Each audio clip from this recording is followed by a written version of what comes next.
Hello, my name is Amber, and today my presentation will be about Chinese Americans. So, why this group? I like Chinese food.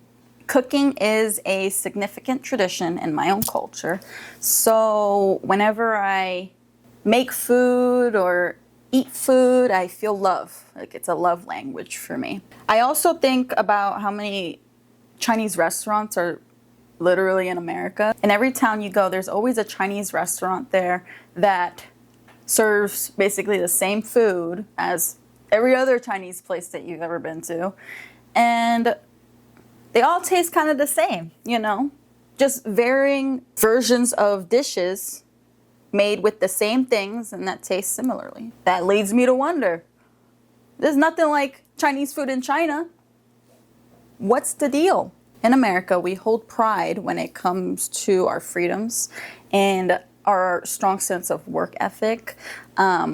Because of our history of immigration, we have so many cultures that exist here, and they're all so different, not only because they're bringing with them the heritage from the homeland, but they're also tweaking it and accentuating certain parts of it to assimilate into American culture.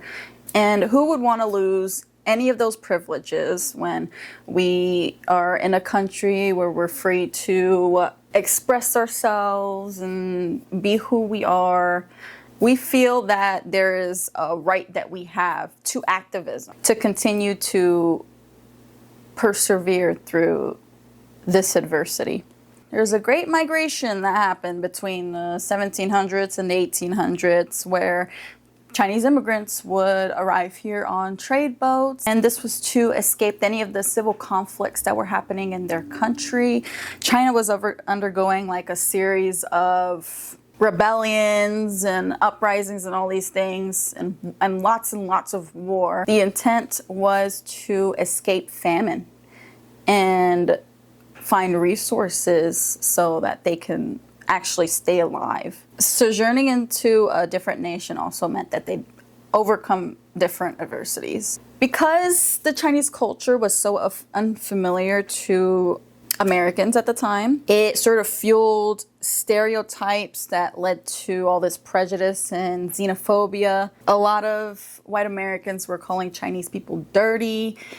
I also wrote here a little did you know fact. I thought that was interesting. Did you know that Chinese immigrants were able to successfully communicate their culture through salience?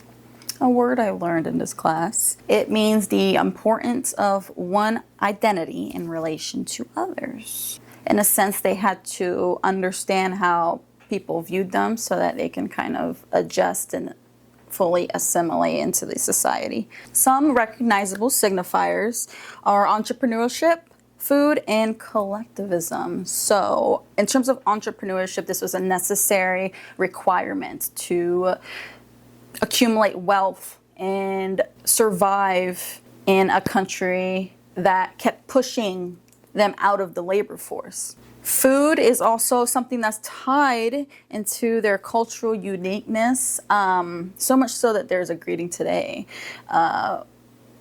where elders will ask you if you've eaten yet. And it's a way to get an update on your well-being and make sure that you're okay. Collectivism is also something that kept Chinese Americans together. It's not just one of them that was persecuted, it was all of them. They needed to fight together to make a difference, because if it was just one, you're just going to be shut down. And you know what? They did help each other out. Put a little fun fact here, that whenever they created their Chinese restaurants, their businesses, they made sure not to keep them too close together, so like a town over, so to not compete with like the business of the other, you know, your peer or what have you. In a sense, they're giving up, you know, individual desire for the collective whole. A belief that is held by Chinese Americans is that they can achieve economic stability through analogic code. So when they get themselves to understand the tastes and the needs and the society that Americans live in, then they would be able to move forward with communicating the need for acceptance. So they made their food a little bit more bland. They made it sweet, and they added like these exotic vegetables that were not very exotic, but it made it feel like you were being like immersed into like a different culture without losing too much of your own culture. I put a little fun fact here. I really like this fact. In 1971, Premier Zhou Enlai invited President Nixon over to China to eat Chinese food on live television. Following this event, citizens all over America called Chinese restaurants asking to replicate Nixon's dish. So this made the restaurant business booming. It was just, they were selling like hotcakes, but it wasn't hotcakes. It was chow mein and General Tso chicken. The values that cultural Americans hold are directly correlated to their survival. And this is important to keep in mind because when you consider the things that are vital to sustain your community in America, then you can understand that a lot of the policies that America has enacted that actively oppress Chinese immigration causes them to value family, education, and wealth, especially. So some cultural attitudes that have been shaped by these cultural beliefs are concealing identity, communication, and labor. It's unfortunate when you have to oppress yourself to be safe. A lot of Chinese immigrants were cutting their hair, changing the food they eat and the clothes they wear. When they name their restaurants and their foods, they use harmless English words to not intimidate or make Americans fearful of, what they got going on. Because not only was there an unfamiliarity with the culture, there's also like conflicts that were happening between like America and China that made white Americans more prejudiced towards Chinese people. So in a sense, they were like a threat, but Chinese people, like I said, have used analogic code to make themselves less threatening. When it comes to labor, it's worth nothing. The reason why this is a cultural attitude is because Chinese food in general is like super difficult to make. Like it involves a lot of kneading, a lot of frying, a lot of prepping, a lot of all this stuff to create a delicious plate of Chinese food. And it's unfortunate that, they had to, work as hard as they did, but for nothing because they couldn't charge anything because white Americans wouldn't buy it. So like if you make the price low enough, then how far are you going to let your racism go to keep you from eating like a good cheap meal? Think about that. So Chinese immigrants were first forced into segregation because they were marginalized. So they created their own Chinatowns and communities where they can live and thrive on their own.